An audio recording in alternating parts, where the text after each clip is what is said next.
जय श्री राम। श्री रामचरितमानस के बालकांड के दोहा नंबर 220 से आगे प्रस्तुत पंक्तियों में यह वर्णन किया गया है कि भगवान श्री रामचंद्र जी जनकपुर में पहुंच चुके हैं लक्ष्मण जी के साथ और गुरु विश्वामित्र जी के साथ। तो वो लोग नगर देखने के लिए दोनों भाई जाते हैं। वहाँ पर सखियों ने प्रभु श्री रामचंद्र जी को देखा, उनके सौंदर्य को देखा और वो बहुत मोहित सी हो गईं और आकर के वो श्री सीता जी के साथ, सीता माता के साथ श्री रामचंद्र जी के रूप सौंदर्य का वर्णन कर रही हैं और यह कह रही हैं कि अगर उनका विवाह प्रभु माता सीता जी के साथ हो जाए तो बहुत ही अच्छा हो। तो प्रस्तुत पंक्तियों में इसी चीज़ का वर्णन किया गया है। आइए अब हम पाठ शुरू करते हैं।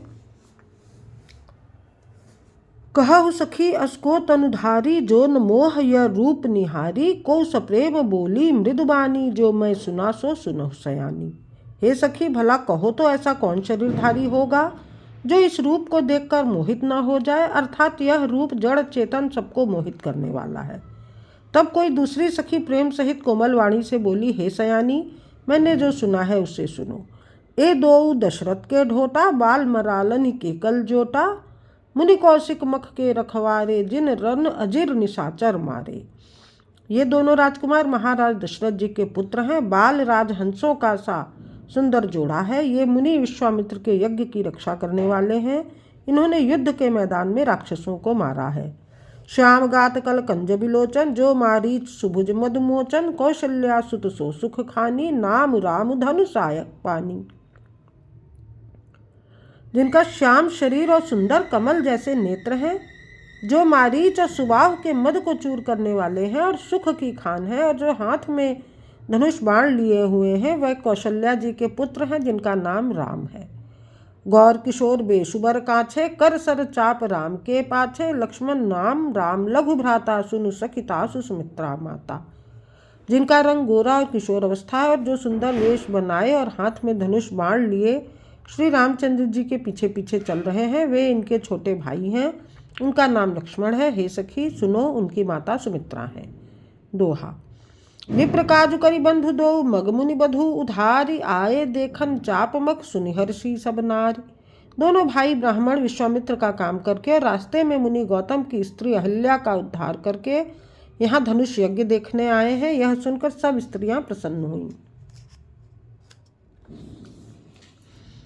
देख राम छवि को एक कहई, जोग जानकी यह बरु अहई, जो सखी नहीं देख नर नाहु, पन परिहरि हठि करई विबाहु।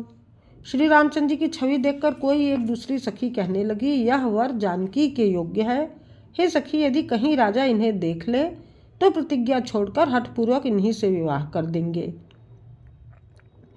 को कह ए भूपति पहचाने, मुनि समेत सादर सन्माने, सखी परंतु पनुराउ न तजई, विधि बस हठि अभिवेक ही भजई। किसी ने कहा, राजा ने इन्हें पहचान लिया है और मुनि के सहित इनका आदर पूर्वक सम्मान किया है, परंतु हे सखी, राजा अपना प्राण नहीं छोड़ते। वह होनहार के वशीभूत होकर हठपूर्वक अविवेक का ही आश्रय लिए हुए हैं। को कह जो भल अहै विधाता, सब कह सुनिए उचित फलदाता, तो जानकी मिली बरु एहू, नाहिन आल यहाँ संदेहू। कोई कहती है कि यदि विधाता भले हैं और सुना जाता है कि वे सबको उचित फल देते हैं, तो जानकी जी को यही वर मिलेगा। हे सखी, इसमें संदेह नहीं है। जो विधि बस अस बने संजोगु, तो कृत्य होई सब लोगु, सखी हमरे आरती अति ताते, कबहु कए आवहि एहि नाते। जो दैवयोग से ऐसा संयोग बन जाए तो हम सब लोग कृतार्थ हो जाएं। हे सखी, मेरे तो इसी से इतनी अधिक आतुरता हो रही है कि इसी नाते कभी तो ये यहाँ आएंगे ही। दोहा। नाही त हम कहूँ सुनहु सखी, इनकर दर्शन दूरी, यह संघट तब होई, जब पुण्य पुराकृति भूरी। नहीं तो विवाह न हुआ तो हे सखी सुनो, हमको तो इनके दर्शन दुर्लभ हैं। यह संयोग तभी हो सकता है जब हमारे पूर्व जन्मों के बहुत सारे पुण्य हो। बोली अपर कहेहु सखी नीका, एह बियाह अति हित सबही का, को कह शंकर चाप कठोरा, ए श्यामल मृदुगात किशोरा। दूसरे ने कहा, हे सखी, तुमने बहुत अच्छा कहा, इस विवाह से सभी का परम हित है। किसी ने कहा, शंकर जी का धनुष कठोर है और ये सांवले राजकुमार कोमल शरीर के बालक हैं। सब असमंजस अहै सयानी, यह सुनी अपर कहै मृदुबानी। सखी इन कह को अस कहहीं, बड़ प्रभाव देखत लघु अहहीं।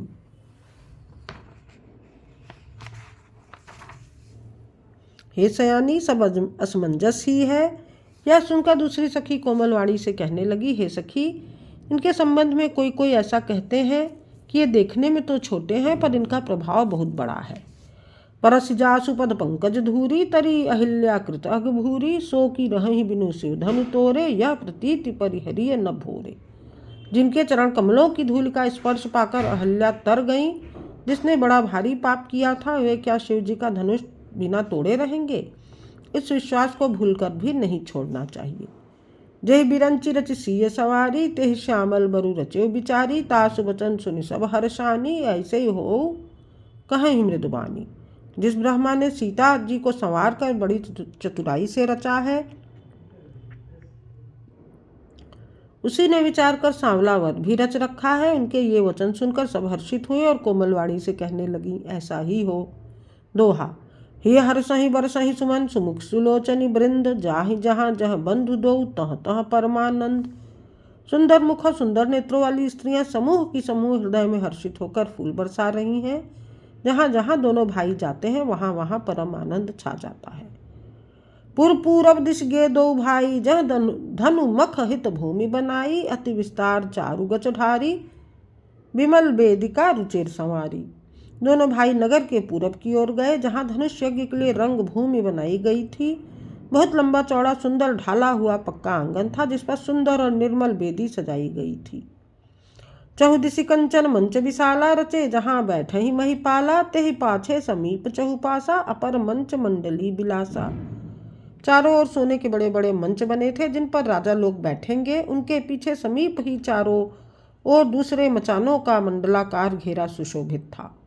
कछुक ऊंच सब भांति सुहाए, बैठे नगर लोग जह जाई।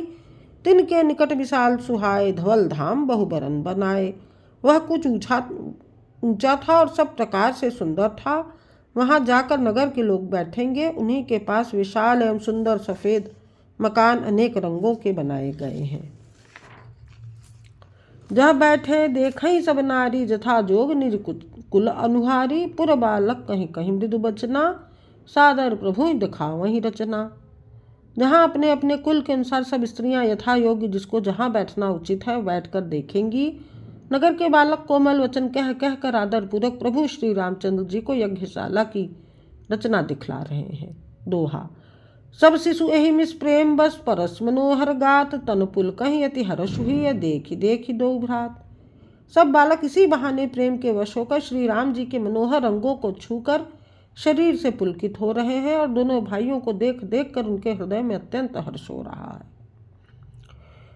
शिशु सब राम प्रेम बस जाने, प्रीति समेत निकेत बखाने। निज निज रुचि सब ले ही बोलाई, सहित स्नेह जाहि दो भाई। श्री रामचंद्र जी ने सब बालकों को प्रेम के वश जानकर यज्ञ भूमि के स्थानों की प्रेम पूर्वक प्रशंसा की। इससे बालकों का उत्साह, आनंद और प्रेम और भी बढ़ गया, जिससे वे सब अपनी अपनी रुचि के अनुसार उन्हें बुला लेते हैं और प्रत्येक के बुलाने पर दोनों भाई प्रेम सहित उनके पास चले जाते हैं।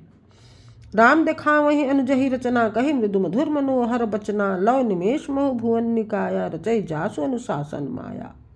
कोमल मधुर और मनोहर वचन कहकर श्री राम जी अपने छोटे भाई लक्ष्मण जी को यज्ञ भूमि की रचना दिखलाते हैं, जिनकी आज्ञा पाकर माया लव निमेश पलक गिरने के चौथाई समय में ब्रह्मांडों के समूह रच डालती है। भगत हेतु सोई दीन दयाला, चितवत चकित धनुष्मक साला। कौतुक देख चले गुरु पाही, जान विलंब त्रास मन माही। वहीं दीनों पर दया करने वाले श्री राम जी भक्ति के कारण धनुष यज्ञशाला को चकित होकर आश्चर्य के साथ देख रहे हैं। इस प्रकार सब कौतुक विचित्र रचना देखकर वे गुरु के पास चले। देर हुई जानकर उनके मन में डर है। जासु त्रास डर कहूँ डर होई, भजन प्रभाव दिखावत सोई। कही बातें मृदु मधुर सुहाई, किए विदा बालक बरियाई। जिनके भय से डर को भी डर लगता है, वही प्रभु भजन का प्रभाव, जिसके कारण ऐसे महान प्रभु भी भय का नाट्य करते हैं, दिखला रहे हैं। उन्होंने कोमल मधुर और सुंदर बातें कहकर बालकों को जबरदस्ती विदा किया। दोहा सभाय सप्रेम विनीत यति, सकुच सहित दो भाई, गुरुपद पंकज नाय, सिर बैठे आयस पाई। फिर भय प्रेम विनय और बड़े संकोच के साथ दोनों भाई गुरु के चरण कमलों में सिर नवाकर आज्ञा पाकर बैठे। दोहा नंबर 225। जय श्री राम।